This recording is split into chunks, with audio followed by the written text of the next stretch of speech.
This is Arlington, Texas. And for me and Harvey FREEBIRD, it was just another cop watch. But we got arrested 3 months later. 3 months after this was published for interference. You might be asking, how do you get arrested after the fact for interference?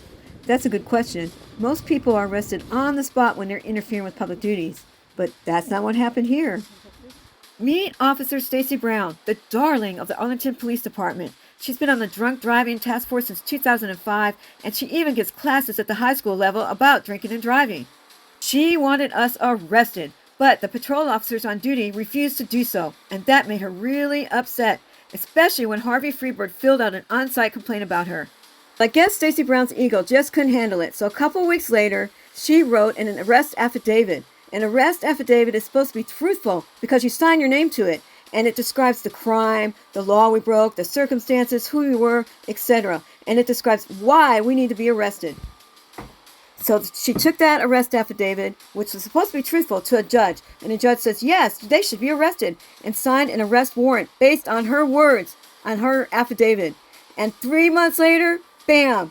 Harvey and I are being arrested for interference with public duties. Well, I've got the arrest affidavit, and I've got the footage. Let's see if they match, shall we? Harvey had walked up first, and now I'm walking up. This is the patrol car with STACIE Brown inside it, and the car that she has pulled over is that white vehicle. This is what she wrote in the affidavit. She says, the male suspect proceeded to walk within 5 feet of your affiant's patrol vehicle on the passenger side. Affiant is the woman riding it. So she's saying Harvey walked up within 5 feet of her car. The male used a flashlight and directed the light into the front passenger window of this patrol unit. The male was holding up what appeared to be a cell phone, recording the investigation. Your affiant exited the patrol vehicle and told the male to step back. The suspect did not comply and started to yell something. Your affiant directed the male to stand near a tree, which was in the far northeast corner of the parking lot.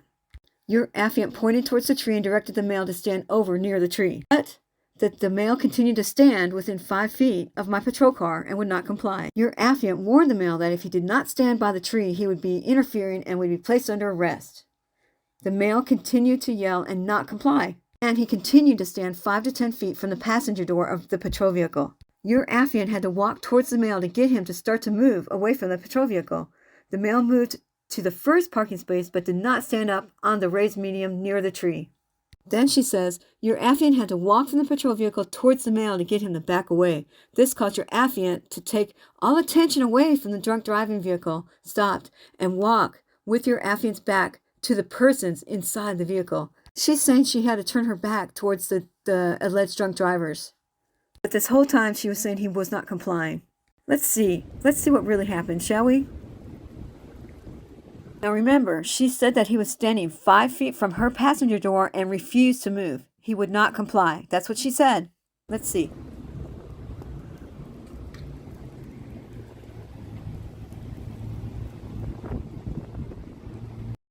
Well, that's funny. This woman said that he was standing 5 feet from her vehicle and refused to comply. But I see him over here.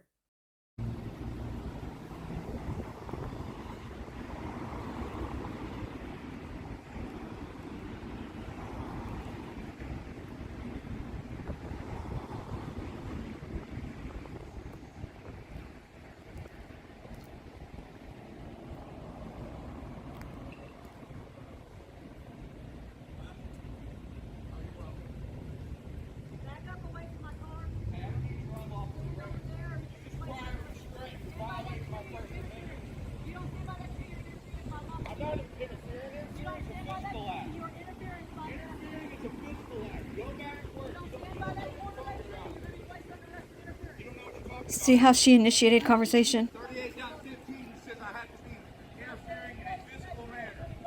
In her affidavit to the judge, she made it seem like Harvey was menacing and standing over her vehicle. Look how far back he is. He's like way far back. He's not 5 feet from her vehicle like she claims. Houston versus Hill says speech cannot be interfering, ma'am.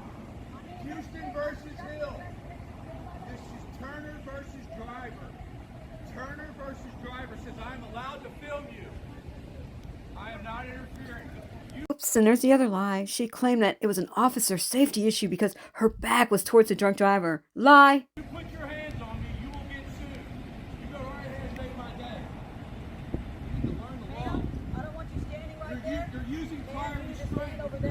I'm not going to stand by him. I'll stand over here. You're interfering with my investigation. How am I Stand over interfering? there. Stand over there. How am I interfering? How am I interfering with you? Turner versus driver. Well, What you say is not the law. Just because we want your supervisor here now. Supervisor oh, you now. got to move 2 feet. You got to move 2 feet. Supervisor now. She wants you Name on the and badge grass. number. She wants you on the grass. Supervisor now. She wants Get you on your the grass. supervisor here now. You are out of control. Go back to work and leave us alone. What's the matter? What's the difference if he's on a grass or Turner pavement? versus driver says 15 feet, ma'am. Officers can't make up laws. You They cannot can't say if tell you us step where 1 to foot this way or stand. 1 foot that way, you're No, going to you be can't. arrested. Those are unlawful orders, and they I want can't your put you where you can't supervisor see, here record, now. and hear. If I was a judge and saw these words that she wrote about me, I'd arrest me too. Listen to what she wrote. Your affiant looked back over towards the vehicle, stopped, and noticed a female walking up towards the front driver's side of your affiant's patrol vehicle to be within 10 feet. At the time, the patrol driver's side door was still open with the engine running. Your affiant was equipped with an AR-15 right inside the patrol vehicle. Your affiant walked around the back side of the patrol vehicle towards the front and addressed the female, which was also holding up a cell phone. It appeared at the time that the male had drawn me towards him, so the female would be able to walk up behind your affiant. I approached the female and gave her the same command to stand over by the tree, or she would be interfering with my investigation. The female would not comply, so your affiant had to walk towards her to get her to move towards the tree. She walked very slowly towards the driver's side door of the vehicle, stopped, walked into the 5th parking spot, walked around the front area of the vehicle, stopped, and back around onto the parking lot area near the passenger side of the vehicle, stopped. She was within inches of the front bumper of the vehicle, stopped when walking around the passenger side. As your affiant was dealing with the female, the male suspect stepped off the curb and back onto the parking lot. He started to walk back towards the passenger side of the vehicle, stopped, and stood in the 2nd parking spot. This put him within 10 feet of the vehicle, stopped, and 10 feet from your affiant's patrol vehicle. Both male and female would not comply, so this officer called backup units to respond. Code. These actions of both male and female suspects were distracting your affiant's attention from the vehicle, stopped, halting the investigation. Let's take a look at that again. Remember, she said I did not comply, that I came within 10 feet of her vehicle. You're using fire restraint. I'm not going to stand by him. I'll stand over here. You're interfering with my investigation. How am I Stand over interfering? there. Stand over there. How am I interfering? How am I interfering with you? Turner versus driver. Well, What you say is not the law. Just because we want your supervisor here now. Supervisor oh, you got now. to move 2 feet. You got to move 2 feet. Supervisor now. She wants you Name on the and badge grass. number. She wants you on the grass. Supervisor now. She wants Get you on your the grass. supervisor here now. You are out of control. Go back to work and leave us alone. What's the matter? What's the difference if he's on a grass or Turner pavement? versus driver says 15 feet, ma'am. You cannot tell us where to stand. No, you can't. Back I up. want your supervisor here now. Here she claims that the male suspect stepped off the curb and back into the parking lot. He started to walk towards the passenger side of the vehicle, stopped. No, he did not. He did not. And she's saying both male and female would not comply. What? And she's saying like the actions of both the male and the female suspects were distracting your affiant's attention from the vehicle, stopped, halting the investigation. She did it to herself. She stopped the investigation. She's the one that wanted Harvey to step 2 feet more onto the by the tree. Really? She's the one that initiated all the conversation. And here's what the interference penal code says. It says a person commits an offense if the person with criminal negligence interrupts, disrupts, impedes, or otherwise interferes with, and the list is peace officer, dog catcher, anybody that serves the public.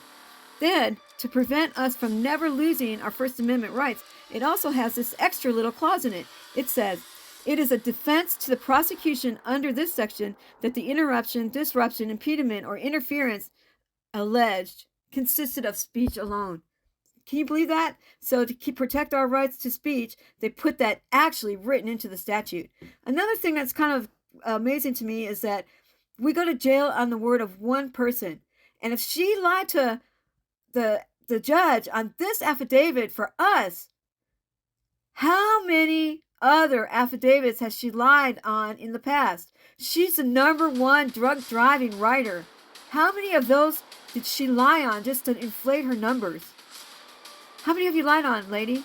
Hey, Miss Brown, how many of those DWIs got off because of your lies on the affidavit? Can you tell us that? I bet there's a lot.